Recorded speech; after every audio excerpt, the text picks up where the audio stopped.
Okay, so tonight's meeting is being convened in compliance with Governor Cuomo's emergency executive orders, which suspend certain provisions of the open meetings law to allow municipal boards to convene meetings via video conferencing without in-person attendance. The public has been provided with the ability to view, hear, and well, not participate. This is a special meeting for conversations here among the board in the meeting, and a transcript of the meeting will be provided at a later date. The link to the live stream of the meeting has been provided to the public, and a video of the meeting will be made available on public access television, as well as a link on the town website. There were no submission materials. It's the form-based code, which has been out in the public now for months. I think we have a quorum. Yeah, oh, Tom, we're all here now. So I'll call the special meeting to order, and off we go. Again, we have a firm cutoff of 8:30 for lots of reasons, not the least of which is people have got to be put to bed.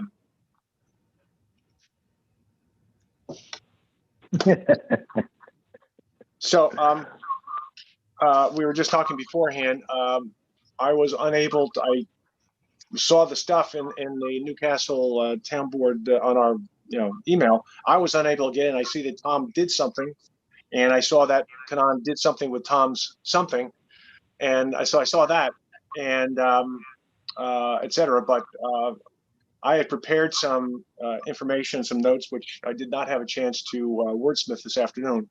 But I will try to get that done and get that over to Kanan so she can load it into the Google platform. I think if I do it, I might take everyone down, so I'm afraid of that. Happy to do it. Okay, great. I think it would be helpful. This is our first conversation on strictly the form-based code.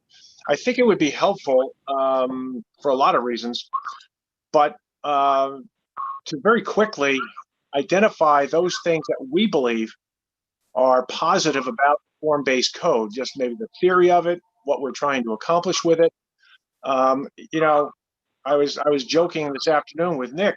I actually received Christmas cards from people who wrote on there, form-based code, are you kidding? I mean, it was a great season's greetings. So there's a lot of misunderstanding as to what the FBC itself per se means.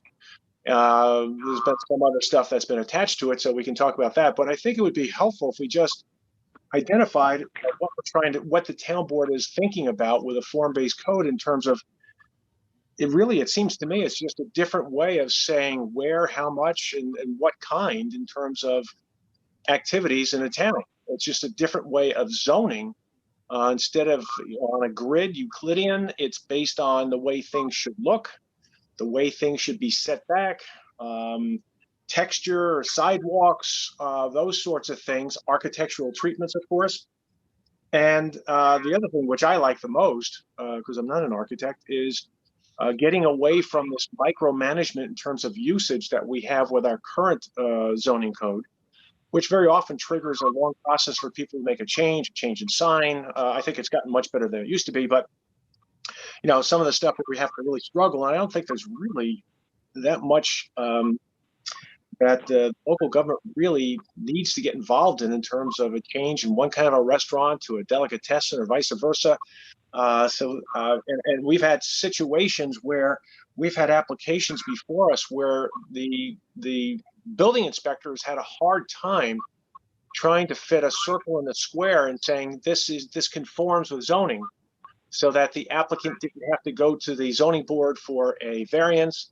And of course, the danger in that, of course, is if it gets a little bit tenuous, and we've had this, then we sometimes, in an acrimonious application, we get legal challenges, and it just slows up the process for everybody. And in the end, I don't think it's very well served. So I really like that aspect of the form-based code, but you guys who are experts in this really should weigh in, and Tom and Eldad and Kanan and Dick can weigh in on this in terms of what you think are the positives, because I think it's important to establish that up front so people identify what we're really talking about with the form-based code. And then there's another issue in terms of process. There's another whole issue in terms of upzoning or rezoning. There's another whole issue about public property. But unfortunately, some of the stuff has gotten all mixed in, and people just come away saying, it's that darn form-based code. and it really isn't.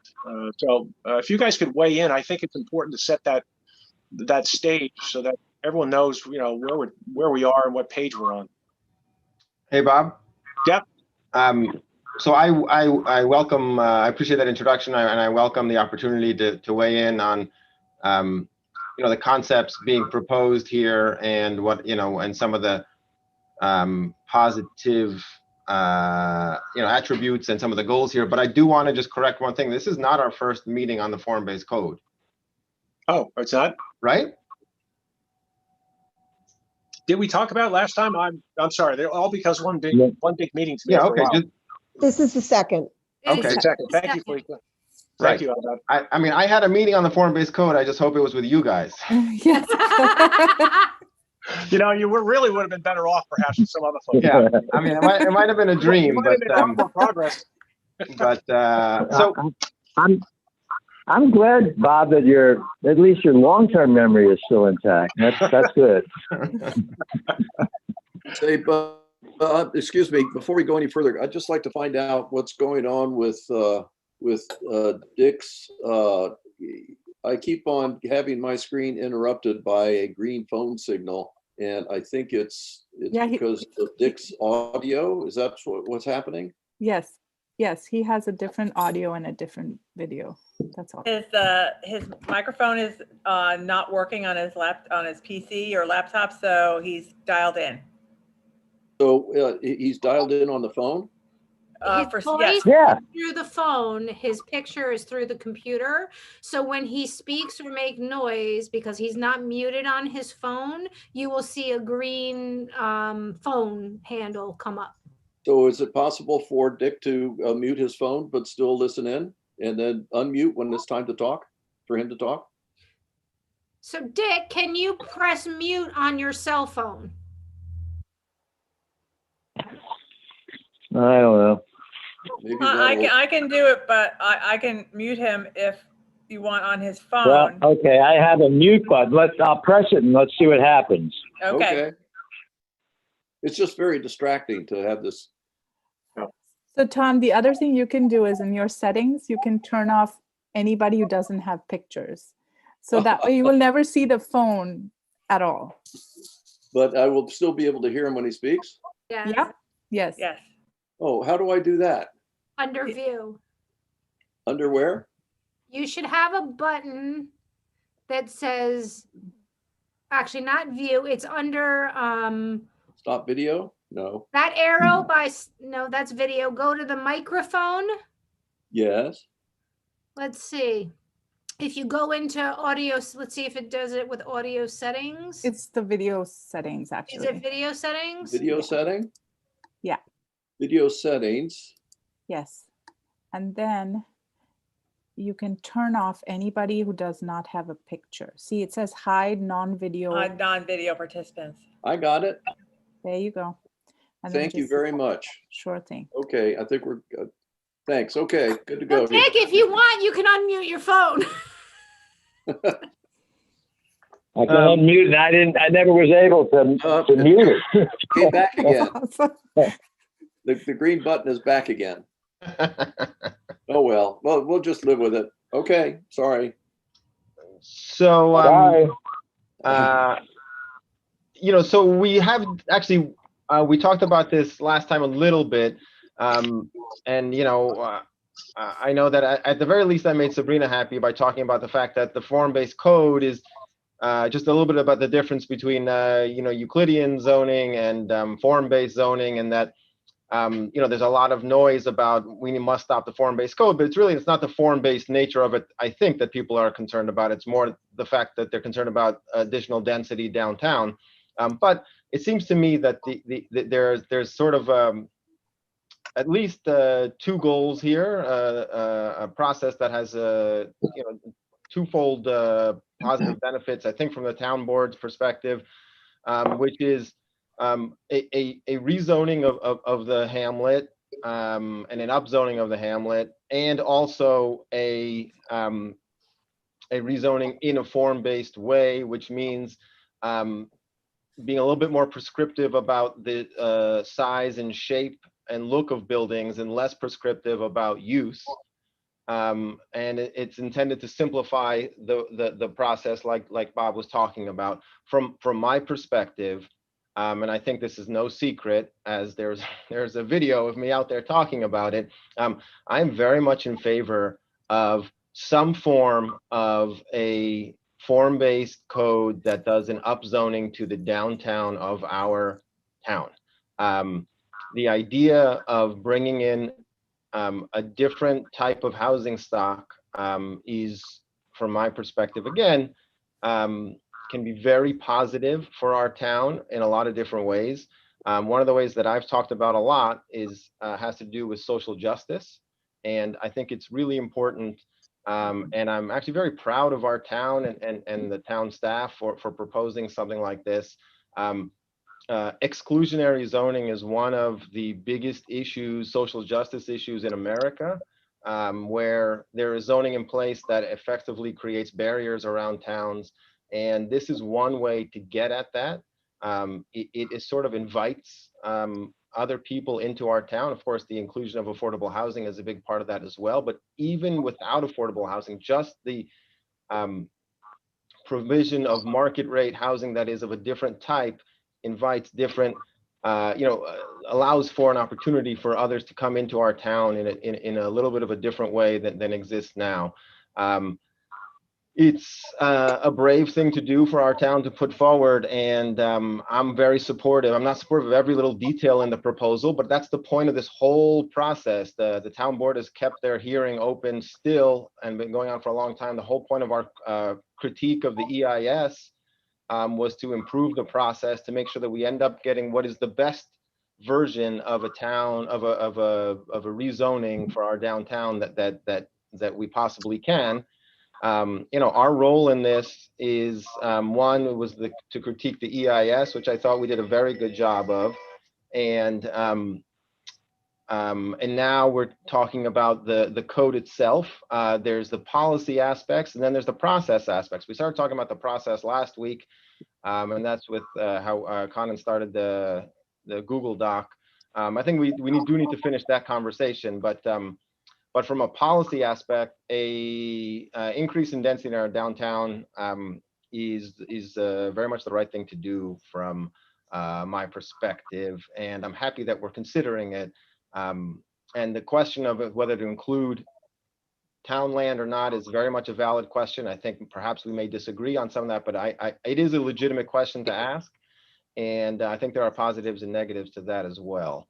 But from Bob, to your question, what is this about? It's a rezoning of our downtown to allow uses or forms that are a little bit more prescriptive and uses that are a little bit more free-flowing, and the process, at least as proposed, is more free-flowing, although we'll see where that ends up. And the density obviously is a big question also. What do we can talk about process if you wish, but it seems to me that while we're still talking about the more global issues, it is prescriptive in terms of way things look and the shape and form, etc. Maybe Tom and Kanan, you guys are architects. What's your take in terms of some of the detail? I'm not an architect. I don't think the others are architects, but I've heard comments from architects in town who said it's too prescriptive. It's too limiting. Is that an appropriate comment? Is that do you think there's some validity to that argument? It seems to me that if you do the 2020 architectural texture and the way we are here in 2020, like anything else, it becomes like the houses of the 1970s, the houses of the 1980s, et cetera. You can almost identify it and you kind of lock in. And does that necessarily preclude different kinds of technologies for construction, different kinds of sustainability for structures in the future? Is it too prescriptive? My gut says it's a little bit too prescriptive, but I really have no good standing to make the argument one way or the other. I'll take a shot at that first. Sure. Let me see if I can respond to your first topic, which was, what do we think the form-based code is about? Do we think, what do we like about it? I think that the form-based code attempts to do essentially to stimulate development, right? In particular, residential development in the hamlet, and it uses the following devices to do it. One is that it increases density by allowing greater building height. I think that it also doesn't have the restrictions on lot coverage that are in the existing code, although in the business residential, I'm sorry, the BR district, I think that those restrictions are probably, in terms of side yards, so on and so forth, are probably not that impactful. It stimulates development. It proposes to stimulate development by reducing the approval time and making more efficient the approval process. It stimulates development by putting in an underlying generic environmental impact statement that would have been approved, so that development becomes pretty much as of right if you follow the strictures that are the really rather strict strictures that are in the proposed code, which have to do primarily with the way something looks and the way in which something addresses the street. So I think that was the intent was to get development going in the downtown, in the hamlet, and those were the devices that are in the proposed code to meet that objective. I think that all of those things, are typical of a form-based code. I think that that's probably the genesis of form-based code. I think that it may have come out of Duane's work, but the Transect certainly did, which was really more interested in what a place feels like, rather than what is going on the other side of the street wall. One of the things which is curious to me is that there are a lot of statements that we need to do this in order to get residential development, and that the form-based code opens up land use to uses that are not in the existing code, and gives a broader definition of what can happen. But if you read the existing code in the BR district anyway, if you read the existing code, multifamily development is allowed in the existing code. Apartments above first floor are allowed in the existing code. I think that with regard to land use, and Sabrina will correct me if I'm wrong, that it's that large parcel which is currently designated as IP, which I think is industrial park, which has typical what you'd expect out of an industrial park zone, with relatively very, very strict coverage restrictions, strict setbacks. Think of a typical office park, and that's the kind of zoning that is restrictions that are put in place for that parcel. It's So planned industrial, Tom. I'm sorry? It's called planned industrial. It's not industrial park. Okay, planned industrial, yes, thank you. But it's essentially an office park, right, kind of deal. So industrial. Okay. So okay. It's not office, it's industrial uses. Okay, thank you. So with regard to changing that land use, it seems to me that if that was one of the objectives, it certainly does that. So I don't think that it really changes that much the land use restrictions. It may open it up a little bit more, but it seems to open it up to things that we wouldn't necessarily want to see in the hamlet anyway. So I'm not entirely sure that that's necessarily a good thing. When we look at the restrictions, especially the architectural restrictions, it seems as though the architectural styles that are stipulated are really residential styles, essentially what they are. And the question that arises out of that, I think, is if the town had, if the existing buildings in town were built that way right now, how difficult would it be for somebody to retrofit, for example, a space for another use that's not residential? You know, how difficult would it be, and appropriate would it be for the front of that building to be something other than residential?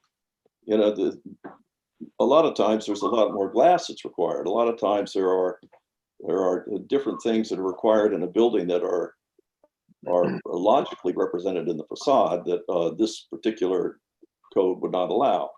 I don't think it's a big deal myself. I think it probably can be managed. I am concerned that we're backward looking in all of this. I see nothing wrong with contemporary architecture done well. I see nothing wrong with modernist architecture done well. The problem with those two styles is that you have to be a really good architect to do it well. And what you get out of these Italianate code stipulations and colonial, and I forget what all of them are, Tudor, which I think actually is very inappropriate here, but you get a pattern book, and it's a pattern book that is familiar to everybody, and it's really pretty hard to go wrong because you have a pattern book. I don't think that myself, my own personal opinion is that we shouldn't have them. I think it's important to recognize that the best codes, design codes, I think, are ones that don't try and achieve a perfect solution, because then they get to be way too restrictive. And they stifle creativity. They stifle creativity, and they tend to put restrictions, maybe sometimes difficult restrictions, on the purpose-built architecture that is now having to fight the facade and the demands of the facade. I think that the design regulations should be crafted so that they don't try and achieve the perfect. They need to leave room. But what they do is they protect you from the worst that can happen.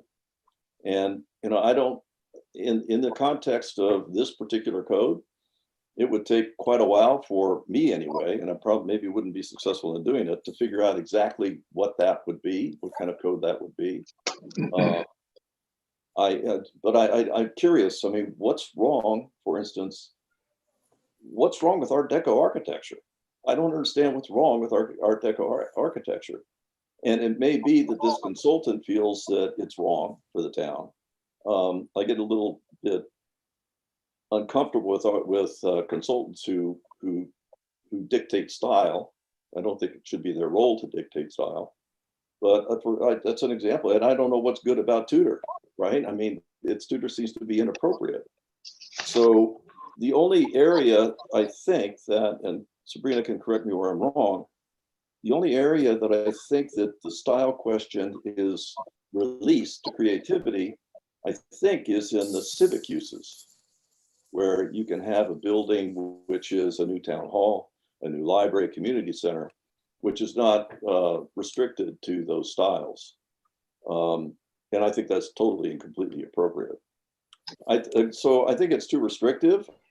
I think one can ask questions, you know, why you pick one style as opposed to another. To me, Italianate can get pretty crazy, and I don't quite understand why. I just don't get it.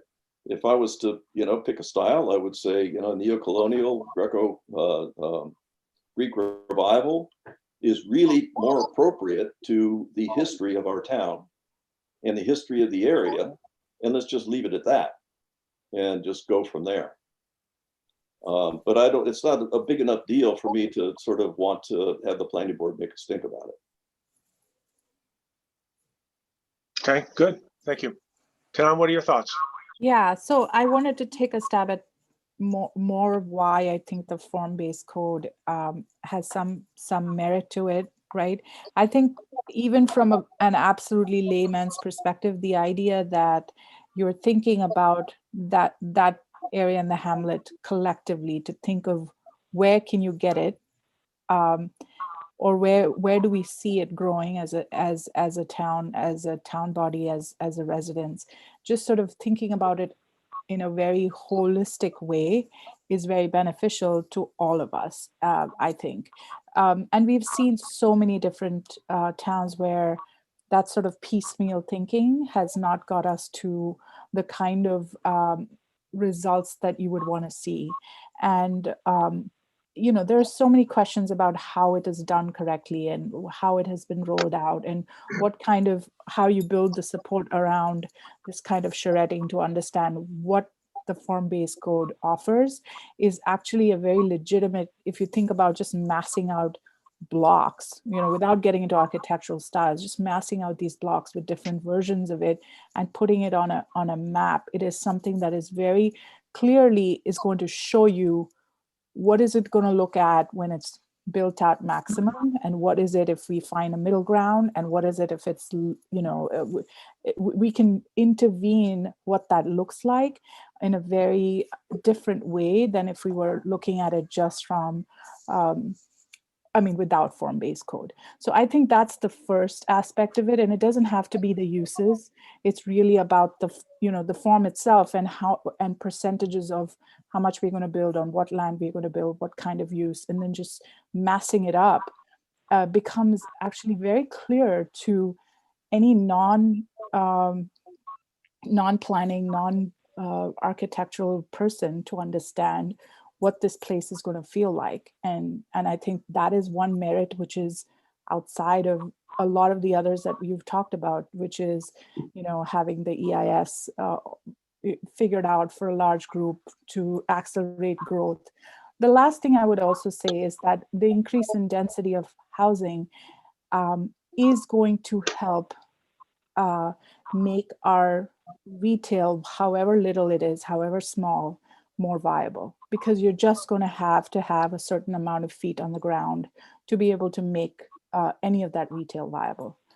So from just from those two very basic reasons, one, everyone is forced to think about, if I'm going to live in this town for another 20 years, this is what I would like to see or not see. And that itself, I think, even the nearby towns, you can see how it has gone drastically wrong in a place like Yorktown, which, and there are other towns that are sort of figuring out how to do it as they go.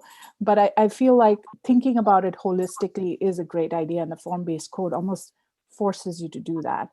How they sort of present this information, I think there are many other ways to sort of really mass it up, put it out on blocks, like have people walk through. I think that's outside of the scope, and maybe we can suggest some of this to sort of really get an understanding of it for the town board as well as for the residents. As far as the architectural styles are concerned, I would rather go with what Tom says, because rolling into architectural styles and sort of dictating ideas of what architectural styles look like, I do believe are limiting, and they will never, you're never going to get it right, because it's going to change over time, and there will be aspects of it that you want to have the ability to move. I completely agree with him on that. As far as housing goes, and what Eldad was saying, I do believe that there is a component of us sort of deciding collectively as a group of people who want to make a difference, and whatever that is, like it doesn't have to be 1,000 unit, it doesn't have to be 500, it doesn't have to be 200, it doesn't have to, that is something that can be determined. But for us as a community to come forward and say this is something we care about, and we've said this time and time over again, so it is important to sort of think about it. And I will keep saying this till we actually get it right, is that it's really important to think about how that housing is integrated within the larger landscape of what Chappaqua is, economically, socially. We have to be very, very sensitive to how we bring even 50 households or 30 households, whatever a number is, so that, again, that I don't know how well the form-based code really gets into that, and I think that's important. A little more important than styles, I think, for sure. Okay, good. Dick, your thoughts? Well, I certainly can understand the need to rehab the downtown area. It's a lot of old kind of businesses that are probably going to fail as we go forward. So that I can understand and support the need to have something that can revitalize quickly, not through the process of that we now have that would perhaps delay things for a year or 2 years or 3 years. So that's good. So it's the right idea. I'm a little concerned about the number of one-bedroom apartments, and I'm concerned about, well, if we add a lot of people to the downtown area, will we be able to carve out areas where maybe we need another supermarket? The butcher shop has some essential things, but food is a kind of an essential thing. We have at the Cupola building in right in the Chappaqua Crossing, really I think a really good mix of landscaping and building and people. And that's the kind of thing that I don't see in this yet. And it goes to some of the comments that the rest of you have made that, well, we have to do something, and we have to give flexibility to the people who are going to invest money. But I don't see the overall goal having any substance. I'm not even sure what the overall goal is, except to create more housing, more revenue, supposedly, and that's it. So I think good idea, but it still needs a lot of work as to how do we get to the right place that makes it, what Kanan said, an area that economically and socially blends in and augments what we have in the rest of the town. Well, I think that's interesting because a couple of us have emphasized the goal is that we want to see additional development, and I would tend to say that was not the goal. That is a necessary thing to get to the goal. I believe I still go back to the comp plan, and the goal of this process, as I recall, and involved with it from the beginning, was that we were in response to what we heard from the public and consistent with the comp plan. It was a goal to revitalize and energize the hamlet, to give a new variety, an increased variety of housing. It was also to try to bring energy and economic and otherwise to the hamlet with a variety of different kinds of stores, different kinds of entertainment, different kinds of places. And I'll go back to the same, one of the reasons, right or wrong, I was attracted to this set of consultants was the lead fellow on this talked about, the attractiveness of the town, the draw, the place. So he was really all about, I thought, about place, not just about place in terms of the width of sidewalks, et cetera. He was really talking about that this would be a place where people wanted to go. And then at the end of this, one of the alternatives, and obviously it's not the final alternative, but I was very disappointed that one of the alternatives ends up being a little semicircle with maybe, I don't know, a duck pond or a little tiny sprinkler or whatever he's going to put down there by those buildings that they're proposed on the down by the train station. And I just thought that was just so far short of what we were looking for in terms of what this whole thing was all about. So what we heard about from everyone was we wanted a different kind of housing stock. We have this obviously, one family housing stock out in most of the town, whether it's exclusionary or not, whether economics or whatever. There was this feeling that we wanted people to be able to downsize appropriately and live in the hamlet. We had people who wanted to have their kids perhaps live in the hamlet, have a choice, as well as others, people coming in who wanted to be able to commute to the city very easily, transportation-oriented development. But it wasn't that we just wanted development. That was not it. Development itself is not going to generate the activity, and I think the goals that we're really seeking. So I think we should really, at least from my standpoint, I keep going back to that and saying, therefore, it's not development, it's the right mix of what we want to see in this, in the end result. And I keep harping on, perhaps by myself, that it's very, very important that this be I believe, a private-public enterprise when it all shakes out, and that there has to be, somehow, some way, there to attract other members of the community outside of the hamlet, as well as other people in neighboring communities to come into the town, to want to be in the hamlet, to visit, to spend their money, to be there. And again, we've heard from the consultants, housing alone is not going to do it. I'm concerned with whatever share or percentage of commercials being proposed. I'm concerned that we're putting restrictions on the types of housing. To Dick's point, I don't understand why we're just looking at so many one-room studios. Makes no sense to me. When in fact we were supposed to be looking, I thought, at a blend, a market, affordable, workforce, 2-bedroom, 1-bedroom, 3-bedroom, I don't know what it is, ownership, rentals, a broad mix. And that, I think, gives much more energy than just this single loaded type of approach. So I'm concerned with that. And I don't, that I really think ultimately is zoning. It's, again, not so much a form-based code, because we can make it look like anything you want.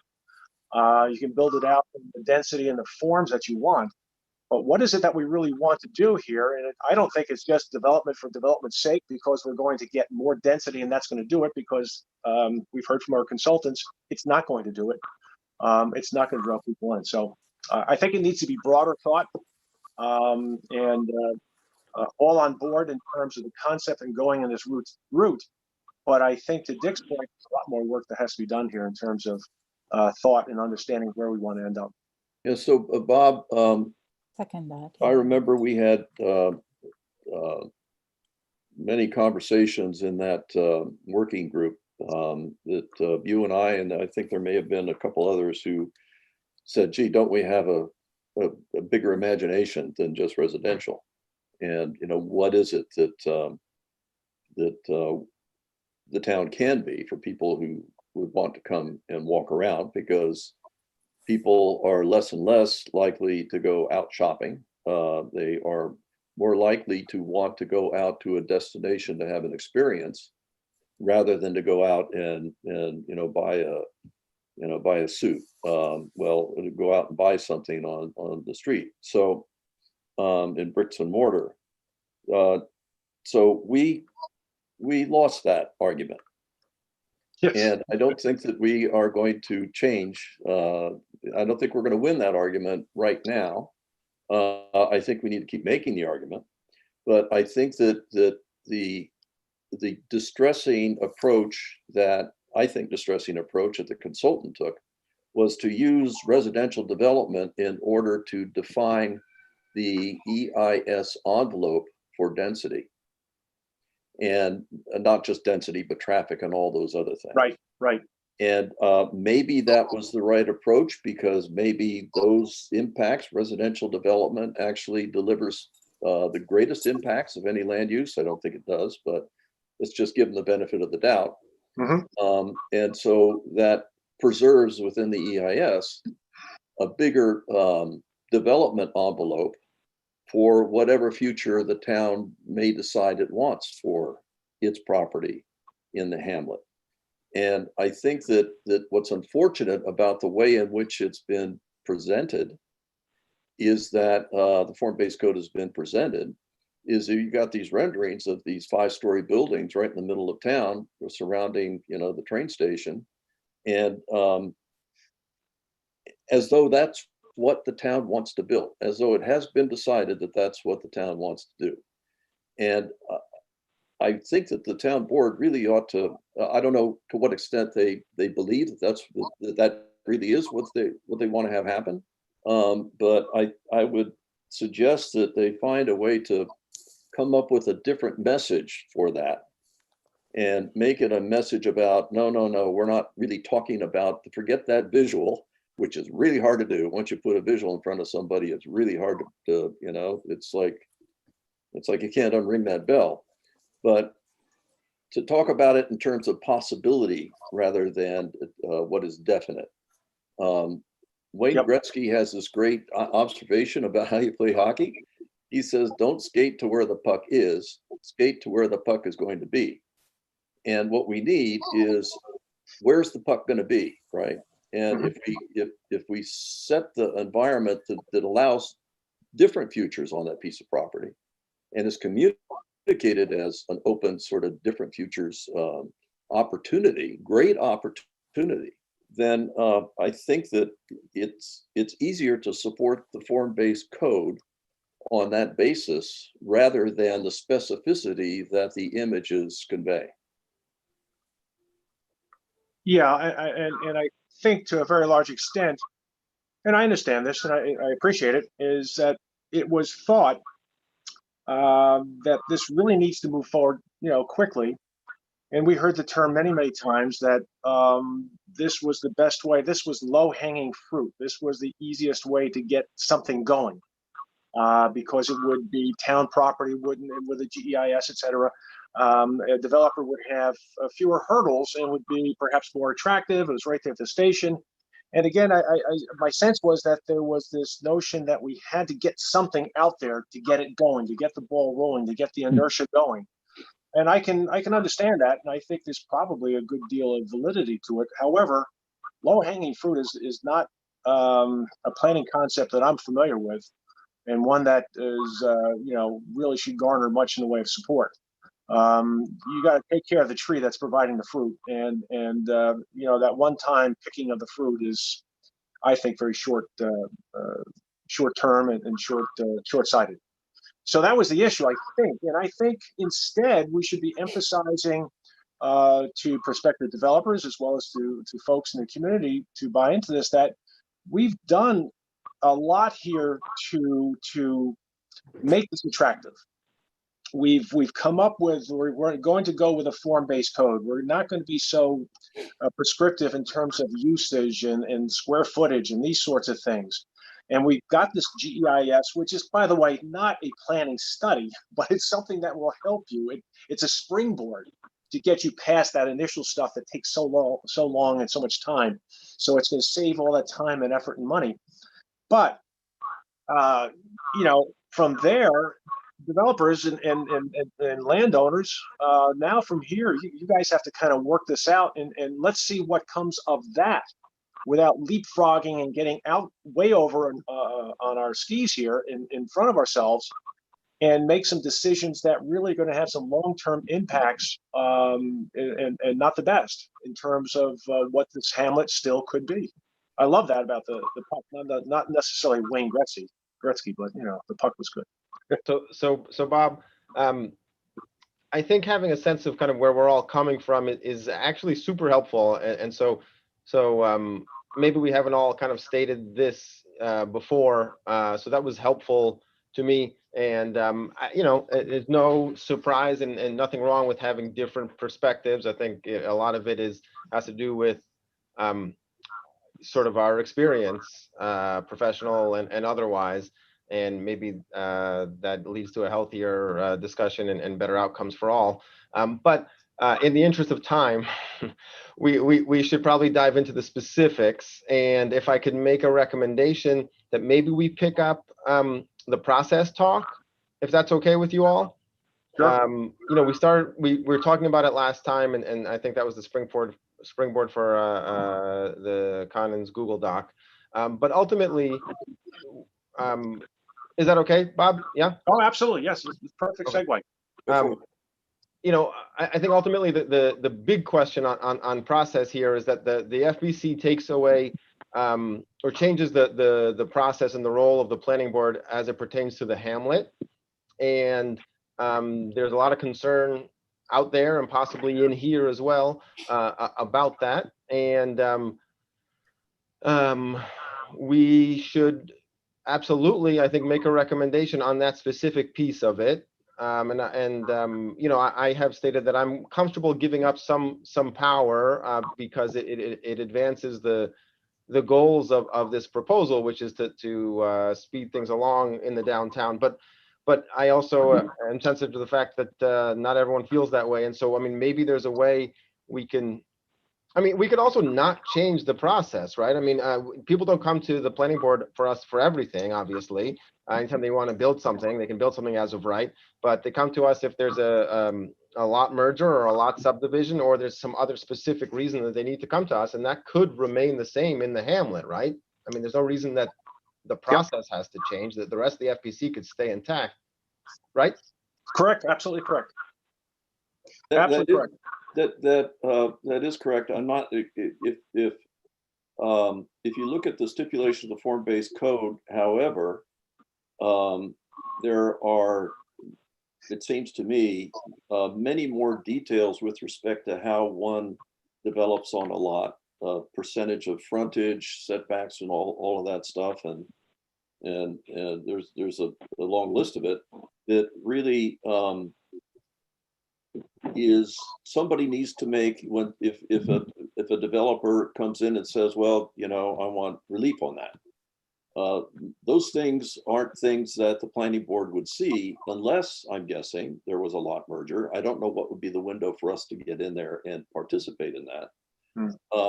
Actually, the things that the planning board does in the hamlet, we really don't have a whole lot of reason to be involved in a lot of this under the existing zoning, unless I'm mistaken. Well, I think that's also because we haven't seen a whole lot of activity in the hamlet, that's which true is too. That's making the question here. No, but that's a good point. You know, Chuck has been very helpful and very active in getting residential in, and we always, I think, in every case we see projects that he's doing. So I guess that's true too. I guess I would suggest that the reason, one of the reasons municipalities come up with expedited processes for development and incentives for development, right, is if there actually is a development challenge in town, if there is an economic problem in town where they actually really need to stimulate development, if the town is in distress and they need to get something happening. I don't think that, I understand that there is some concern about some vacancies in the hamlet, retail vacancies in the hamlet. I'm not aware that it's the kind of crisis that the town of Newcastle needs to put in all these provisions to expedite development to save the hamlet. It's just not that case. The hamlet, there's really not enough. It's a different kind of a place, right? It's really not an economic generator for the town. It's just not. What it really is for the people of town. What it really is sort of convenient shopping and a nice place to go every once in a while if you want a meal. And I don't see the economic need to put all these incentives, including an expedited review process in place for development that is fundamentally going to change the look and feel of the town if it happens. I mean, fundamentally, under the form-based code with the density and the restrictions on building wall and architecture and all those things. It seems to me that that's actually a time when you really want to have some oversight in the development process rather than to just walk away from it. There's a bit of a conundrum here, because if the development is going to happen on private property that's envisioned in the form-based code with 4-story buildings. I think the 5-story buildings aren't on the table anymore. 4-story buildings on lots that have been assembled. You're going to have vacancies. You're going to have leases that have to run out. You're going to have a wholesale turnover, if it happens everywhere, of the tenants who are on those ground floor spaces, because you have to in order to build. So it would be, if you project that it all gets built out the way a form-based code anticipates, it would be a different town on the ground floor with regard to the tenancies, unless somebody can hold out for 2 years and then come back in and reoccupy the space. I don't know how that happens. Usually these businesses are fragile enough so that they really can't hold out that long, and they go somewhere else, or they just fold up shop entirely. So that's part of the conundrum here. And the other part of it is that if in order to get the people there to help these businesses without vacating the businesses, you need to do the town-owned land, right? You need to put people on the town-owned land. And the town-owned land really should be the area, the land you develop in order to feed the street that's there, right? So there's a bit of a conundrum back and forth. It's one thing to say, yeah, we're gonna save the shops in town, we're gonna save the business in town, but if you're gonna stimulate residential development on those parcels, those businesses are gonna go away. They have to. Well, I wonder, I'll throw out the question, 2 things that I had on one on process and one on, frankly, on form-based code in terms of what the current prescription is. The first thing on process, and we talked about this a little bit last time, and I thought about more on my own in terms of the guide rails, in terms of what we would have and where we might have the safety stops. And I think it gets to be very difficult if you start to make it very elaborate. You have to have 3 things on the grid that trigger a review. My sense is that the form-based code is going to be sufficiently directive and helpful to developers that they'll have a good idea what they want to do. They'll have the GEIS underneath them as a base. It seems to me that anything within our current zoning, which is 3 stories, current footprint, I just think that should be done with the building department as a matter of right. The impacts to other people, other neighbors, are going to be so modest or minuscule, because it's basically replacing the existing. My take on it would be that the process kicks in under the form-based code once a developer is now going to assemble property that's greater in terms of footprint, or they're going to apply for something that's higher than 3 stories. And the reason I say that is we don't know those impacts. Now, this GEIS, by definition, is nothing more than a statutory required exercise to see what the worst case is. It doesn't tell us anything about what is the best solution. What is the preferred solution? What are we looking for? What's our target?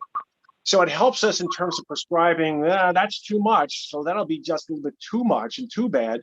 But it doesn't really help us in terms of some of the nitty-gritty details and some of the impacts to neighbors. Especially in transect areas. I would suggest anything in a transect area would have to come through the regular process, whether it's the town board, the ZBA, architectural review board, planning board, ERB, whatever it might be. And I think that we have greased the sled sufficiently with the GEIS and a form-based code, and with the prescription of what you're going to look like, that we don't have to grease it any more than that. And I concur with Tom. I don't see the economic need to take that big a jump to get that far out in front of where we are. And I just think making it so developer friendly at the cost of our culture in this hamlet, our tradition, our history. And I think it's a very good one of community input, and to bypass that's a very, very high cost. I don't think someone wanting to put up another 2 or 3 story building to replace it, fine. I mean, I just don't see the kinds of issues that would trigger a need for a review outside of the building department. So I just wanted to throw that as a thought. And then the other thing I wanted to talk about was, and I keep forgetting about this, we heard from our last applicant who successfully went through this process, 91 Bedford. I asked him specifically as we got toward the end of the process, what about this requirement that you have commercial on your ground floor? Would you have preferred not to have had that? Would it have helped you? And he said, are you kidding? And even today, look right now, he's not filled. That the commercial rental is a gigantic hurdle for these guys, these developers. And I don't know if we really should be prescribing that or not. Look, that will develop if you have the kind of energy going into the marketplace. Maybe you have to make provisions with your architecture so that, to Tom's point, you have to have some glass and this kind of stuff on the ground floor. But maybe we're a little bit more careful in terms of making these developers. You have to have your commercial retail on the ground floor, even though we know what's happening to brick and mortar, even though we know what's happening in the economy, even though we know that people are using, .com as more of a way of delivering products.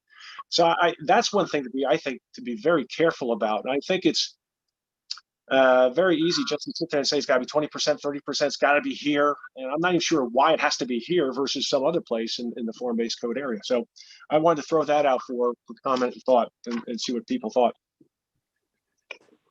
So getting just to get back to Eldad's request to see if we can wrap up thoughts on the process. Mm-hmm. I believe there are 3 steps in the process. There's concept, there's schematic, and final. I think those are the terms that are in the form-based code. And at some point in the process, and I always think it's good to be involved in the concept phase, because that's the easiest and quickest way to correct something that eventually gets done and it's too late to go back. But I'm not sure that in the lot sizes and in the restrictions of the form-based code, that concept design is going to necessarily be something where there's going to be big choices about what you can do or not do in terms of concept. So if the planning board would be involved, I think it would be in the second phase, in the schematic design phase, when there is a requirement to come to the planning board and the question for me is, do we have approval authority or not? And I have no problem with leaving final design phase to the development department for them to ensure that the final design meets the stipulations of the schematic design that are put on the project, and just letting it go forward from there. But its schematic design seems to be the appropriate place for us to get involved, if we get involved at all. And I think getting involved just once is not unreasonable. And so, again, it's a question of whether we have approval authority or whether we give advisory services to the development department and to the applicant for them to work it out into final design. Well, I think that's very interesting. I think, essentially, this is what we do anyway right now in all projects. We get to a certain point, and it's usually in the schematics, we're looking at the design and we're offering our thoughts and opinions. But the bottom line is staff will always, review the plats and the drawings and everything else. And let's face it, they're doing look at the stuff that Bob Seeley was doing the other night for Chapel Crossing. It was pages and pages and pages of technical things. We're not verifying it. He's verifying that stuff. So, when it gets to a certain point, I don't know if it's a joint approval like we do now anyway. It doesn't take any additional time, but that's what goes on now. Right now, if an applicant comes in, they talk to the building department conceptually. When it's ready and set, Sabrina and company will put it together and say, you're now ready, you've got it. Let's go now to the planning board. Let's go to the ARB. Let's go to the ZBA, for whatever it might be. And you're ready now to have an intelligent conversation. You're ready to get this thing rolling. So really, essentially, and you can put all different labels on it, but basically that's what goes on now anyway. So in not having an approval authority, I think I think it's just a matter of optics for residents not to have their favorite boards, as EPA, Planning Board, ERB, have final say in terms of the final imprimatur. But I think that it, in practicality, doesn't matter that much. But I think the optics are, and I don't think the cost or the delay is significant. So I think the optics weigh in, as far as I'm concerned, to have that as like a joint approval, as we do now. I mean, I don't sign a darn thing until Bob Silly, Sabrina, legal sign off on it and say it's ready for signature. Believe me, I'm not sitting here in my office. Okay, Bob, give me an hour or two. I got to look at this. No, doesn't happen.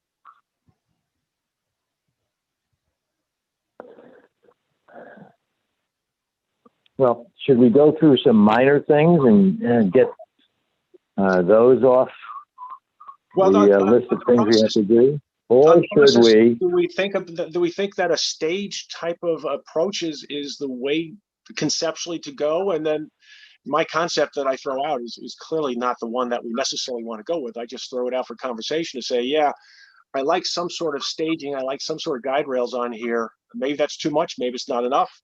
But it seems to me that conceptually, I just wanted to get some feedback in terms of what you folks thought.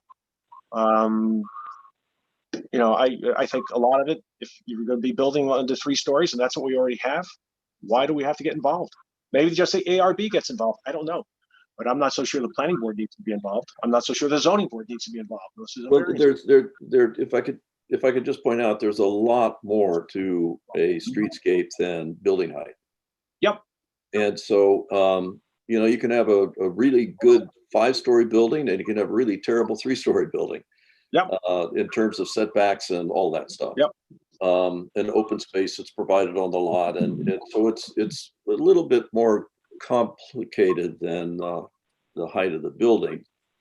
I would suggest that if we are going to have a role, we ought to have a role for maybe it's for any new building which is put up. Okay. Okay.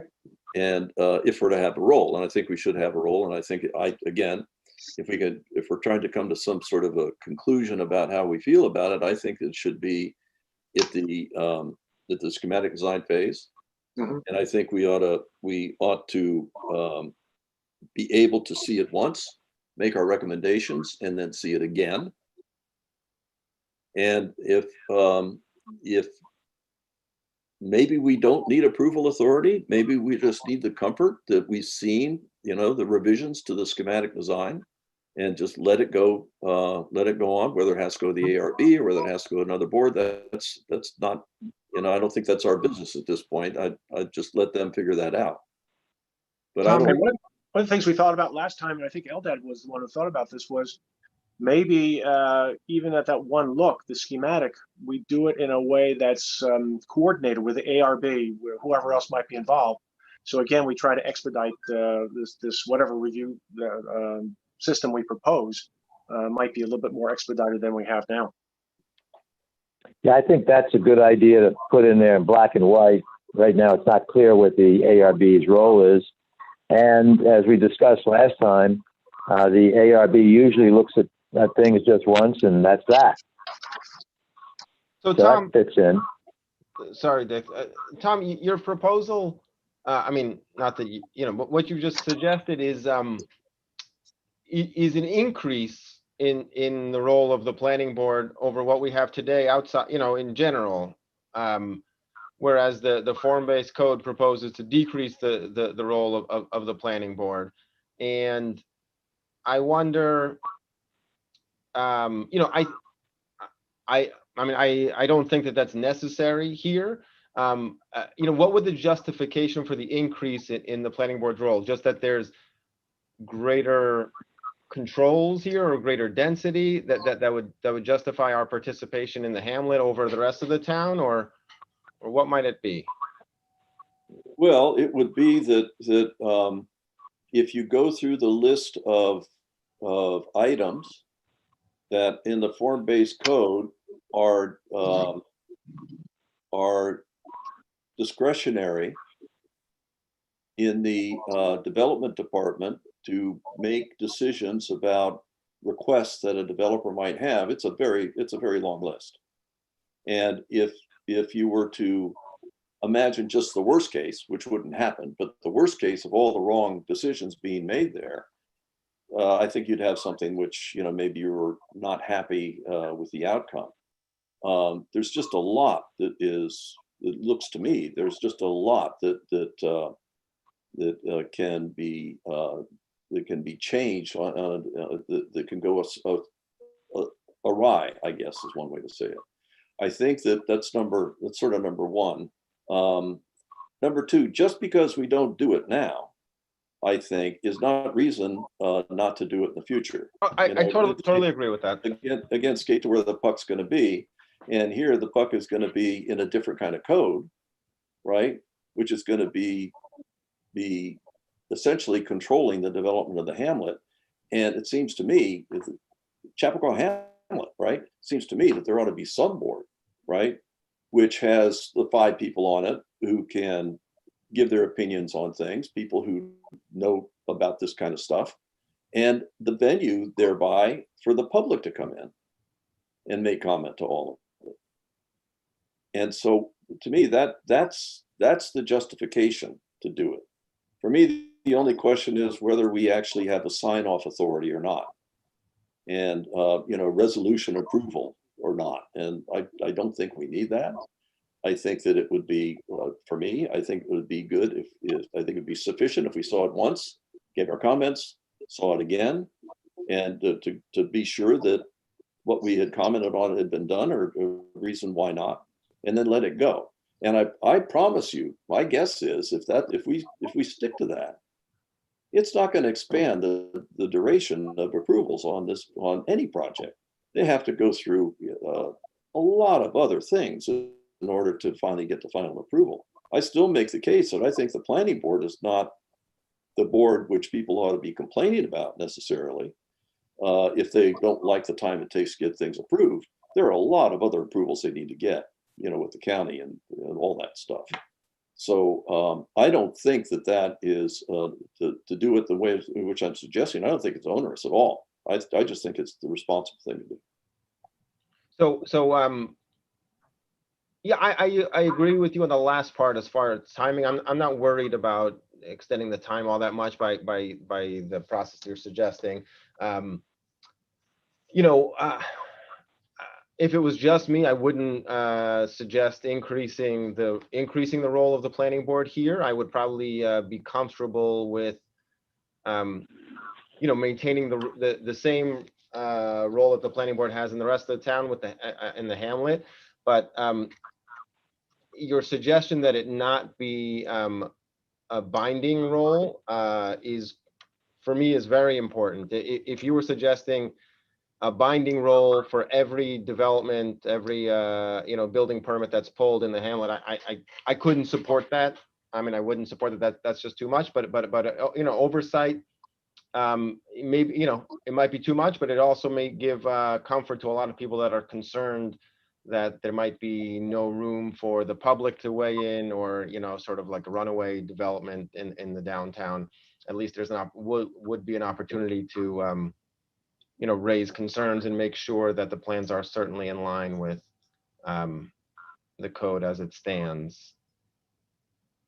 And you could stage that as well. I mean, you could stage it so that we look at everything that comes in, and no approval authority on those, because it's really administrative and ministerial. And then you could also stage it and say, well, but if you do more than what we have right now, a new building above and beyond what we have, then at that point, you can have a staged situation where the planning board now has got approval authority, or the zoning board's got approval authority, or the, you know, I don't know what the ARB does, but, you know, in terms of authority and approvals. But, you know, the process kicks in at that point. I agree. I don't think that there is much marginal benefit in the planning board getting involved with approvals. That's stuff that we don't do even now. I understand that this is much more complicated because the rules, there's just so many more. But I think if we weigh in with staff at the beginning, it should be sufficient.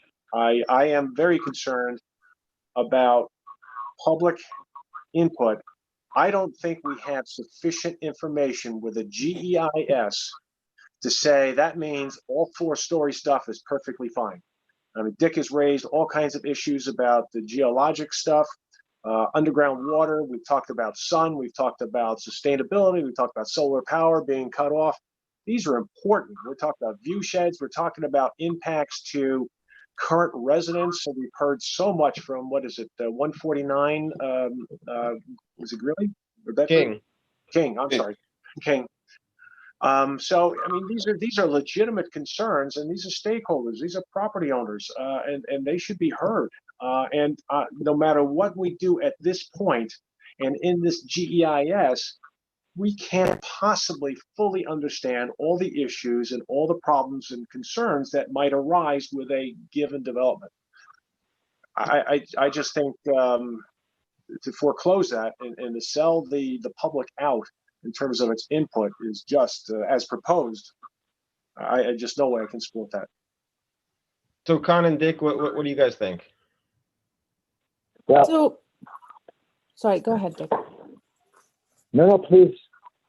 Ladies first.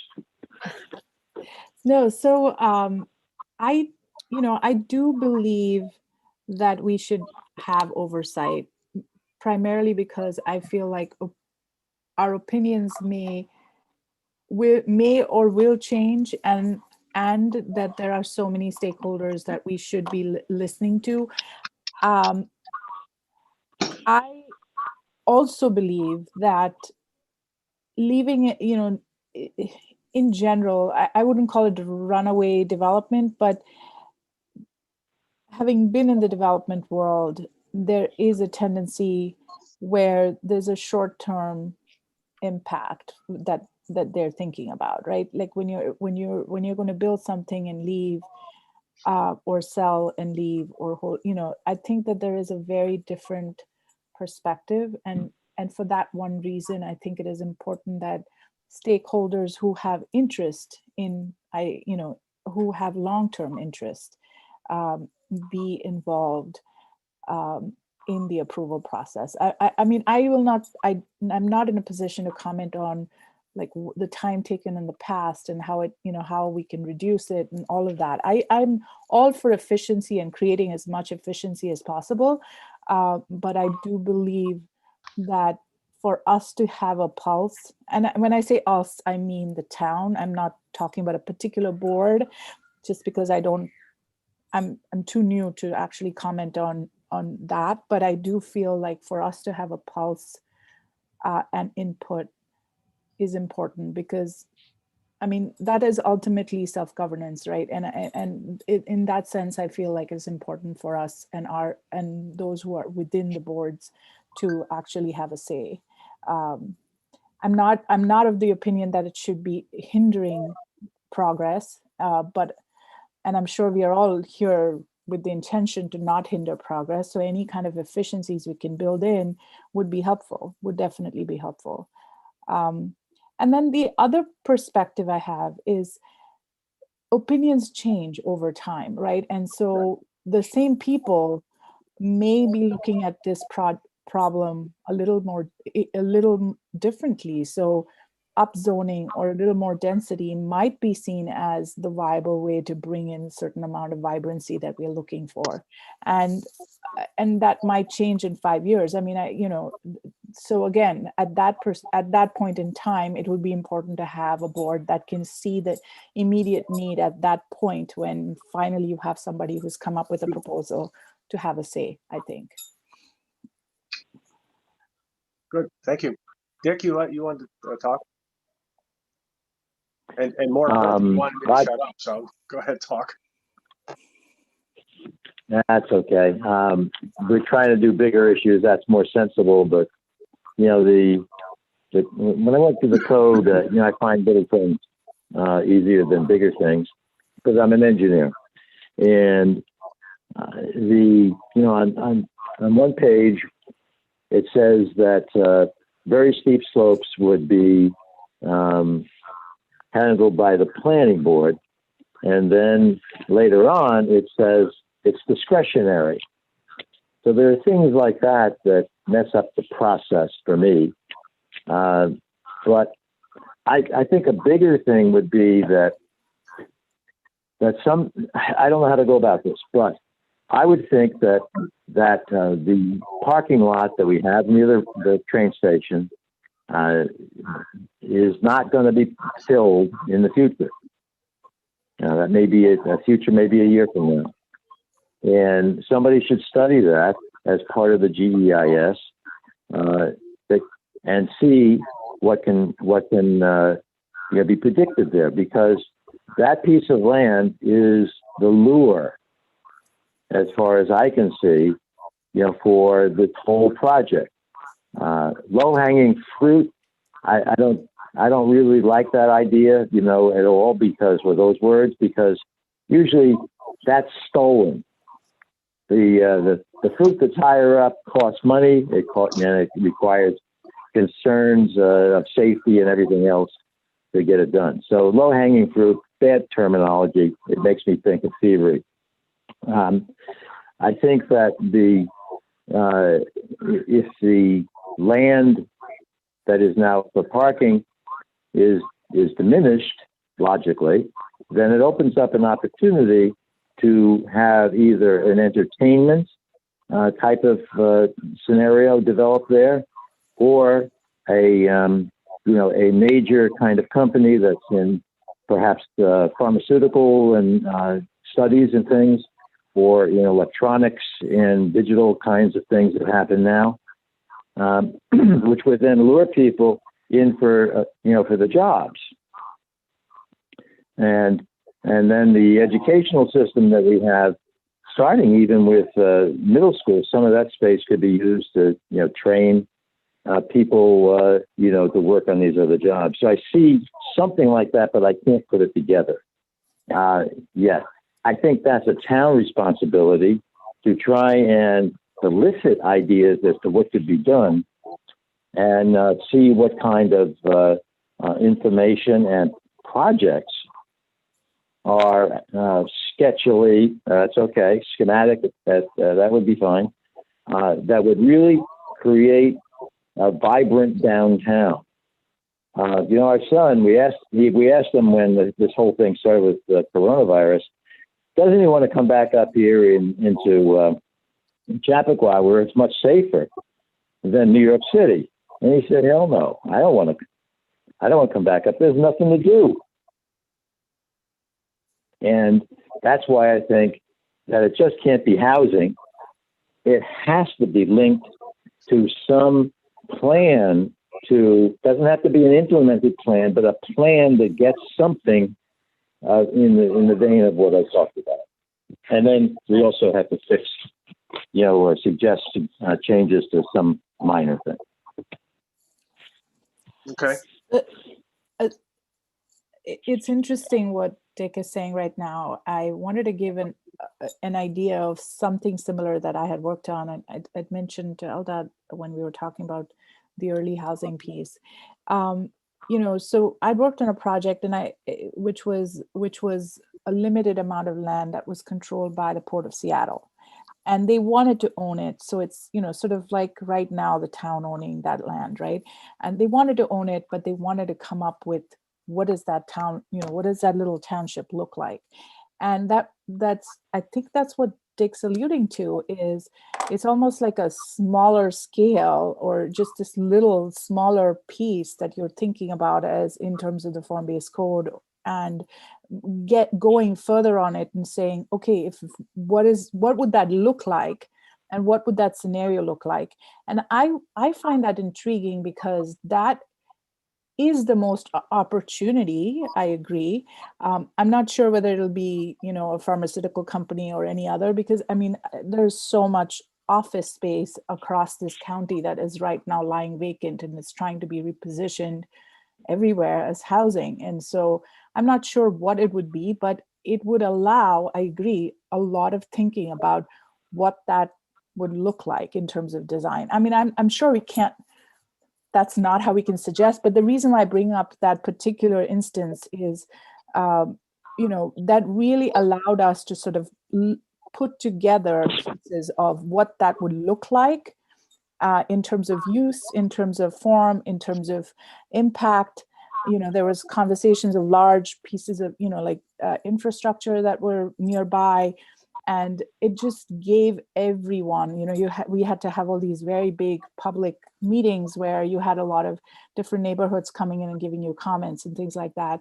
But ultimately it was owned by the Port of Seattle. They were not in a hurry to sell it. It sort of fits this conversation that we are having right now. It was not distress sale. It was not, they needed this kind of economic push out there. They just wanted to think about it as how they would reposition that space that was now not being utilized, and between some very prosperous areas. And I thought it is almost, from what I'm hearing from Dick, it almost seems like he's saying, is there a test case? Like, can we actually figure out a small test case? And in this case, it is probably more possible with town land than it is with other privately owned land. So, I mean, not that I have an opinion, but if I hear what he's saying and just sort of translate it from where I've seen, good things come out of that, because now you have something very definite and for people to react to. And then it's an experiment that you're actually seeing how the form-based code will play out for a smaller area. And what that area is or where that area is definitely something we can consider. Well, I think we're on what I think is the next really important topic, which is town-owned land, and whether it ought to be in the form-based code district or not. And I added something to the Google Docs. I can't find it now. Oh, I can send it to you right now. Hold Thank on. you. I just can't find it. Yeah. But I saw it once, Tom, and I can't find it again. So yeah, and I can't remember what I wrote. You so. just have to click on that little link that I sent, and I'm going to Okay. send it over again right now. Send it over again, because I can't find it. But in any event, I went through and listed all the reasons why I thought that the town owned land should not be in the form-based code, because the future for that piece of property really needed to be more expansively looked at, and part of a planning process that would essentially be a district plan, which I think this is what Kanan's talking about, a district master planning process where you really look at, what can happen. Mhm. There are different ways to do that. One is you can hire a consultant to do that. Another way you can do it with community participation. You're not going to get away with anything here without community participation anyway. You might as well do it the right way. Or you could actually hire a master developer and work with a master developer and say, look, this is what we want out of the development. If you are interested in working with us, then we can have an agreement where we can work on it together. And when you get a master developer, you get somebody who's got some skin in the game and usually knows what he's talking about with respect to what's actually possible, rather than just dreaming up what the public may want to have. So I think that it's really, really important that what happens in the form-based code not in any way restrict that kind of process. I think that no matter what happens, even if a developer did come in and propose to do residential development with retail as defined specifically in the form-based, not in the form-based code necessarily, but in the EIS rendering of what the form-based code would look like if it was residential, the town would have to sell the land. And it would be a big public process anyway, because it would probably have to be legislated, and it would have to go through the public process anyway.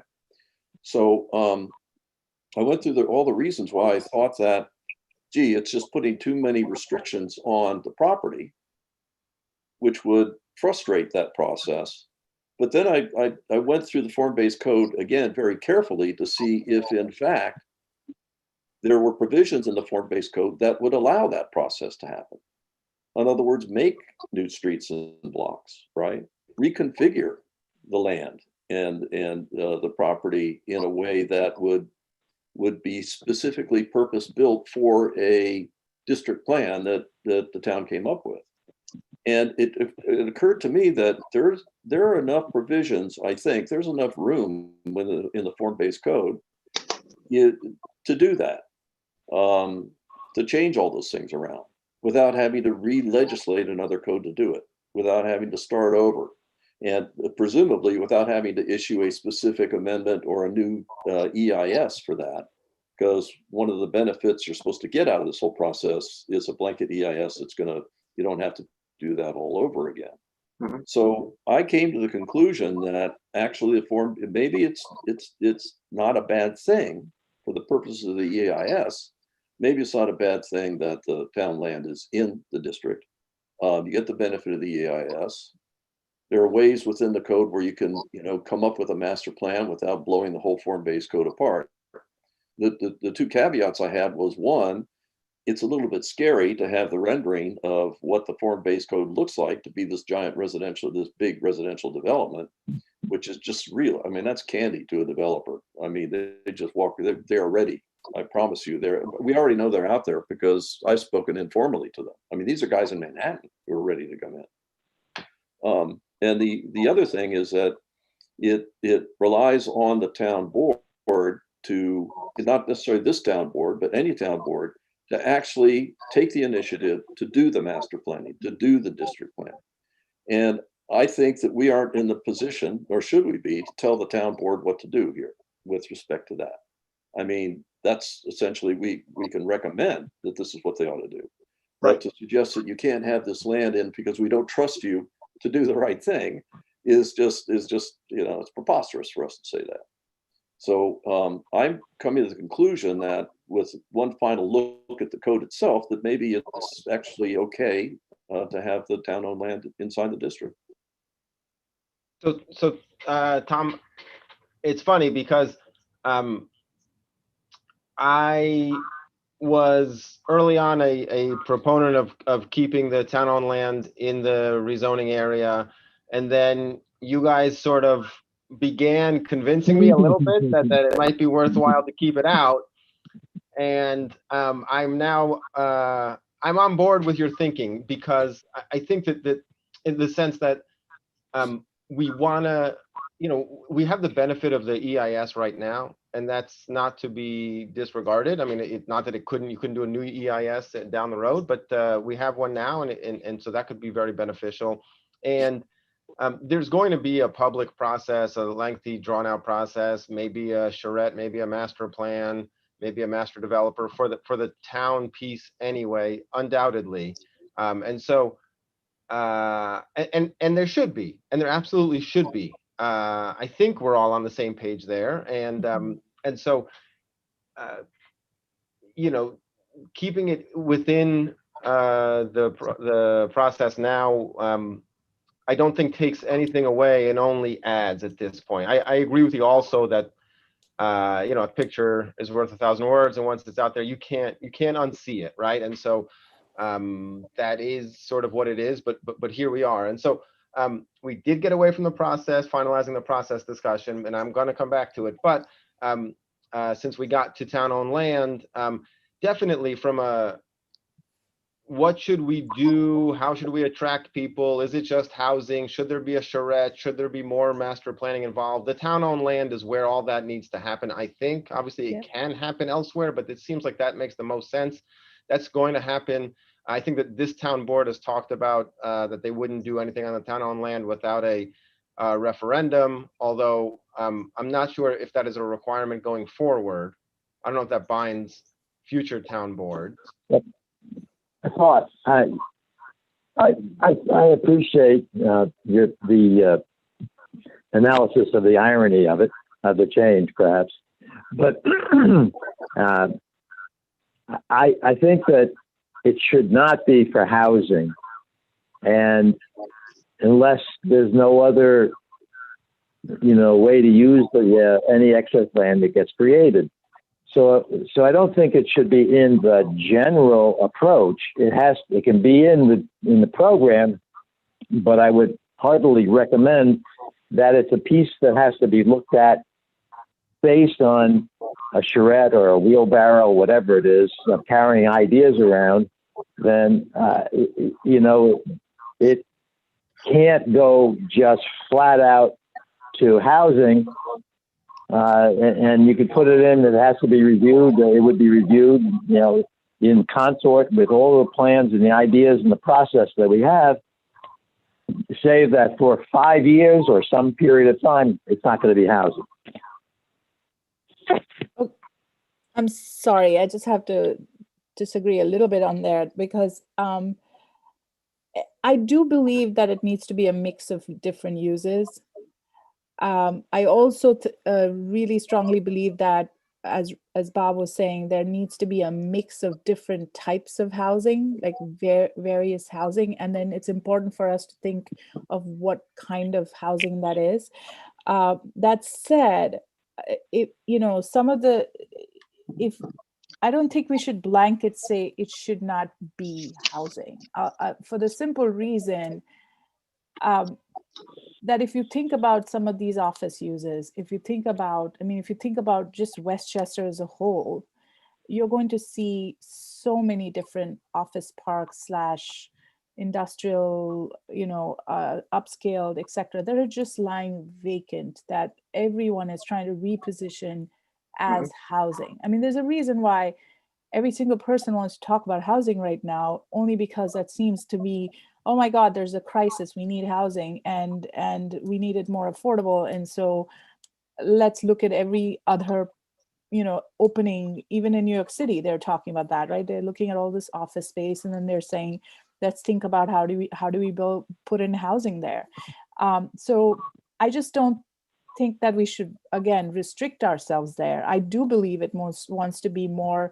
If you were to ask me walking down the street and, having coffee, I would say, sure, it needs to have more civic spaces. It wants to be a destination where people go, and it wants to have a mix of like open space where the town gets together, and, there is some housing in the background, but it's almost supportive. I totally agree with you, but saying that there won't be any housing for 5 years, you might just restrict some of the most, bringing in some of the good master developer, master planner, planning, sort of district planning. I think that's my opinion. But.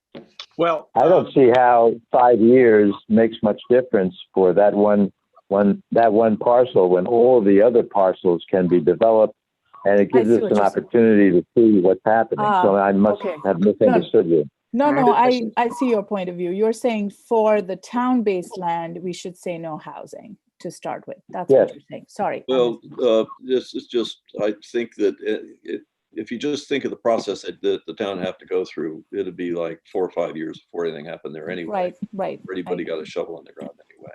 I agree. But I really strongly, I appreciate the attempt to persuade me differently, but I remain firmly that this does not belong in there. I think this EIS is so limited in its scope and what it's really producing and yielding. It's smoothing the wheels and greasing the skids for the developers.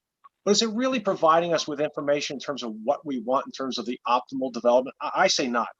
And I think to take this little piece of town property and segment it from the larger piece, which could be somehow interwoven in the civic area, I just think is very, very short-sighted. I think no matter what we do with that little piece, all by itself, the yield for public property will be necessarily very ineffective, very inefficient, very marginal. And if it's for housing, it's going to be extremely marginal because it's going to provide benefit in a very short term to a developer. It's going to provide benefit to the small number of inhabitants, no matter how big you make it, a small number of inhabitants, and it doesn't inure to the benefit of the town itself, the community. So I think even included in there it's going to undercut the ability the need to do this master plan, to really look at this civic area and have it molded in with private. And I think the other thing, making a change in zoning also is going to hamper you in the future for negotiations with a developer. You've already now rezoned it. Yeah. What are you going to hold up against the developer who wants that property for whatever he or she wants in terms of what we want from the developer for the public development? So I think it just from the standpoint of negotiation and strategic negotiation, it's I mean, incredibly short-sighted and not the thing to do. And I just think it becomes, you're segmenting the process. You're taking this little piece of property, not so little, but not inconsequential, and it could be key in terms of what we put together with the balance of the public property. I agree with Dick. I mean, with this COVID has accelerated and is going to tell us and teach us an awful lot about that parking area and future different use of public property. And to start carving it up, dropping some of it off before we have that information, I think is very wrong. Well, again, there's already existing zoning on the property. I mean, there is zoning on the property, so. Yes, for industrial parkland, right? If you're talking about the industrial piece alone, I thought we were talking about all the town on that, around the train station. But the town, I think this train station's got its own zoning. The station portion there, I think that's got its own zoning. No, I'm talking about the parking lot, not the industrial part, but all the parking lot. Right. Right, Dan. It's got zoning on it, and so you'd have to negotiate that with a developer anyway. I mean, they're going to come in and they're going to ask for more than zoning says. I mean, that's always happens, right? That's a game, part of the process. Sure. It's a negotiation, so you're going to be in that anyway.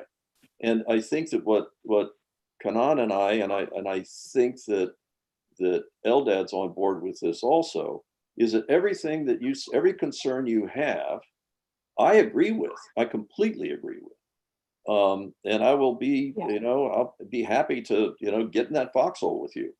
My observation is that the zoning which is proposed to be put in place does not restrict you from doing what you would like to do, which is to have a real look at this piece of property with respect to the possibilities of land use, with respect to the nature of the open space, its relationship to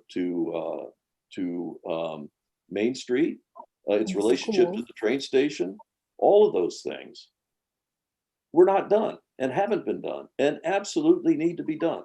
And one of my problems with the form-based code the way it is right now is that street plan and the development which is proposed around it is antithetical. I mean, the design is absolutely antithetical to the purposes of the comprehensive plan, not in terms of land use necessarily, but in terms of urban design. I mean, it turns its back on the town. It's crazy. And I'm nervous in formulating in the form-based code that street plan because it's just absolutely the wrong thing to do. But again, I tried to do my homework and go through the code very, very carefully. And I found areas where, yes, you can move streets, you can make new streets, you can make new blocks and parcels with the approval and here's another key, getting back to the earlier discussion, with the approval of the development department. And I think the town board weighs in that also. I think they have to do the final thing because you're making streets. Makes sense. There's no planning board or no other board in there as part of the process. And the notion that you would have a process in designing a master plan, a district plan for that parcel and not have the public review process that the planning board offers and the expertise such as it is that the planning board offers, to me, it's crazy. And that's sort of a reason why, again, I think that we, again, back to the earlier discussion, we need to be involved. But I actually think that I think that Kanan and Eldad and perhaps Dick also would champion your cause. I think that I guess we're saying that we can still champion that cause, and there is going to be the day when that will come to the table, but the proposed zoning doesn't encumber that. I think I probably misunderstood, and again, I'm going back to the picture and how it leads one to think only in terms of the picture. Again, as I talk about this, I have in my mind that picture with the 5-story buildings right there at the circle, and again, turning its back on the town itself. So I was really focused on that, and that's incorrect because the entire parking area is in the in the study. So to that extent, I understand what you're saying, and I understand it better. So what I'm hearing though is that everyone wants to think about the townland as uniformly as a parcel, right? As opposed to so almost as a district planning exercise, or and Tom, you're saying that would become even if it stays within the form-based code, that is something we can do just because of the way it's zoned. No, currently. Sorry. No, I guess I was saying that what defines it is the fact that the town owns it, right? And the Sure. town can do pretty much anything they want. I mean, they can rewrite legislation if they want to, but not that it can be done because the zone it's in the district. It can be done because the town owns it, whether it's in the district or not in the district. Sure. And the only benefit that I see that it's in the district goes back to the EIS. And that's to me, that's the hook, right? Is to get that done. And I know the town board wants to get that done. And I in complete sympathy with that. I think that if a developer would come in and he needed to do an EIS, he'd do it anyway, because that land is so valuable that, you know, that's not really a problem. But there's a process to it that it's just good to get over with. So that was my reason to say it ought to be in. And also, I think if it's done right, it's going to literally, the rest of the area is going to follow through in terms of what you want and what you'll get out of it, right? So if that townland is the hook and is the most precious, and we get the right people to sort of do it correctly, then the implication would be that for the rest of the form-based code for the hamlet, there's a better chance of getting it right as sort of a follow through. And just as an observation, there's a time to build and a time not to build, and there are cities in this country that were built at the wrong time, and and there are buildings that were built at the wrong time, and so that's one of the obligations of the town board, is to understand where the development opportunities are with respect to what the vision might be for that piece of property, and not, as the term of art is, not go for the low-hanging fruit, right? Not let somebody steal the land in Dick's observation, to use his words, but to wait for the right time and the right developer, and you know, then pull the trigger. So I understand the desire to move quickly.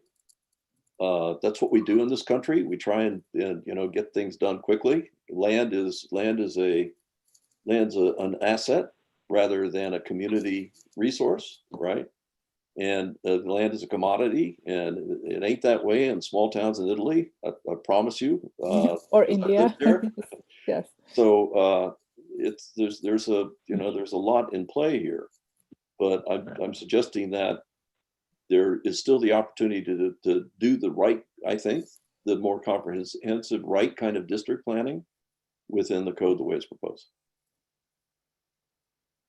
So it sounds like on the question of town-owned land, are we comfortable with what Tom has, like, you know, because we're going to theoretically be issuing recommendations. You know, we only have 11 minutes left in today's meeting, so I'd love to be able to kind of come a consensus around the town-owned land piece and around the process piece, because it sounded like we were near a consensus there. If we could just knock those two issues out. So are we okay with,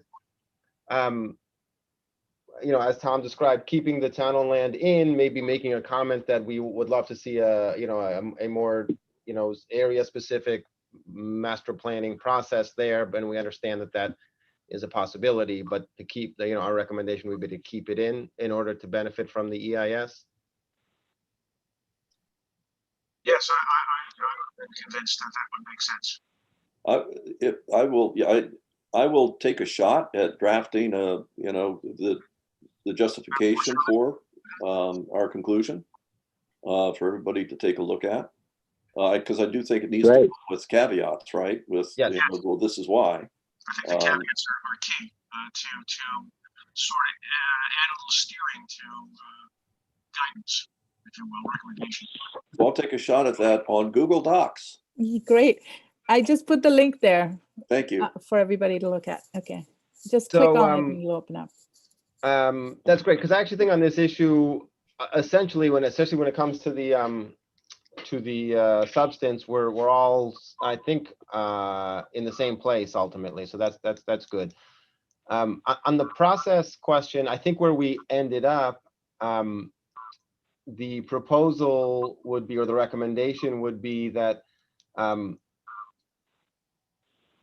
for every building permit or new building, I don't know how to, because those are different things, but how to quite define it. But for every new building, let's say, within the hamlet or within the area of the form-based code, the planning board would get some sort of review. Tom, you were suggesting a review at the schematic phase, and then again a review later once changes were made. That review would be advisory only, but we would keep, or this is a question, would we keep our current binding role for applications that would normally trigger our binding process? If tomorrow two lots in the downtown wanted to merge, they would come to us and we would have a binding role, correct? Yep. And so, this non-binding role, advisory role for everything, are we also asking for the binding piece of it that is in place today for every application throughout the town? Does that make sense? Well, it's basically proposing either we consider the process as is right now, right? We continue that in the hamlet, even in the form-based code, or as Tom has suggested, we might even drill down a little bit further and take on more responsibility on a non-approval basis on essentially any proposed activity under the form-based code. Bob, your voice is sort of It's going out. going in and out. So I'd amend that, not any activity, but any new building. I mean, there's storefronts, there are, all that other stuff, but any new building, I would suggest. And what's interesting, just there are not that many lots big enough to actually take advantage of the form-based code and all it promises. I think there may be one or two in the district. Most of them are going to require lot line assembly and lot assembly and changing the lot line. So we may be involved anyway, if that's the case, if we retain that authority. Right. So that was my point, is that you're suggesting that we get an oversight review for any new building and retain our binding review for everything that we have authority over now. Is that right? Well, I'm not sure.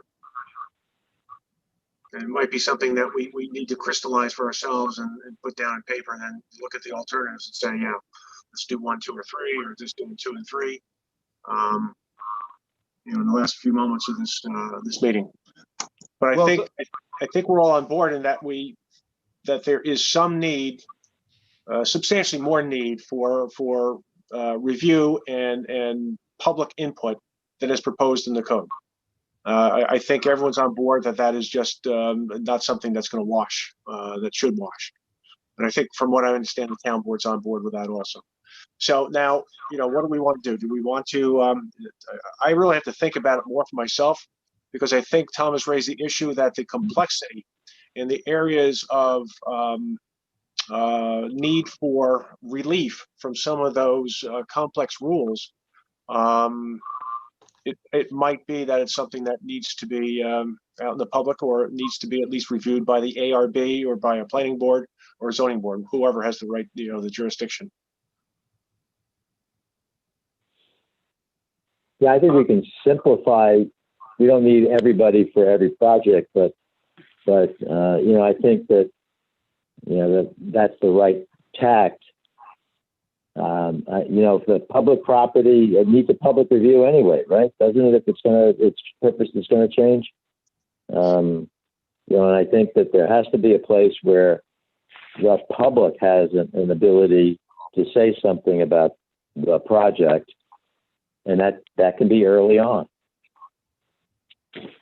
And we might be part of the sort of a quasi town board that participates in that one opportunity to provide advice and Right. counsel.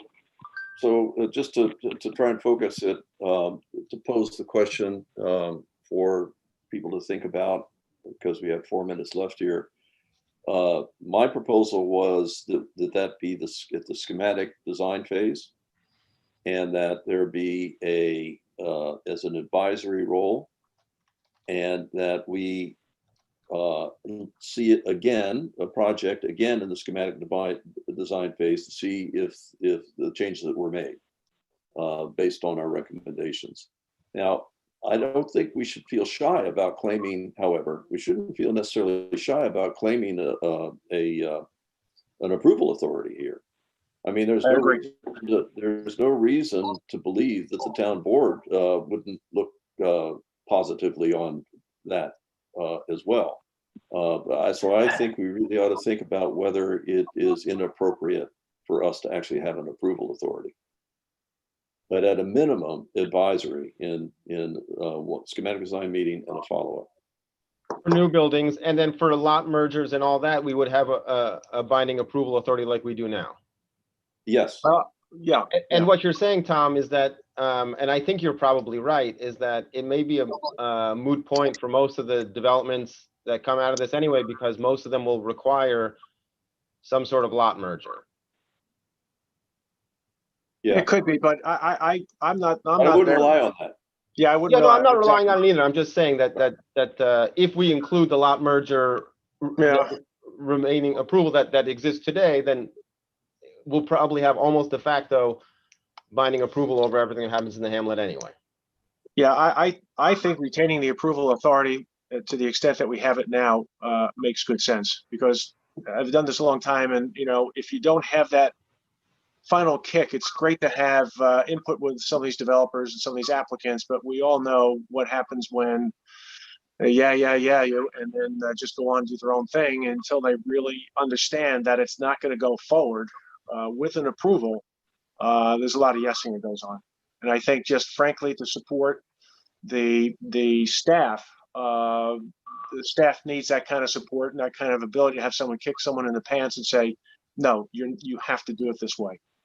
And we've had a lot of situations over the years where people have come in and pushed hard against staff, and then used other influences on staff.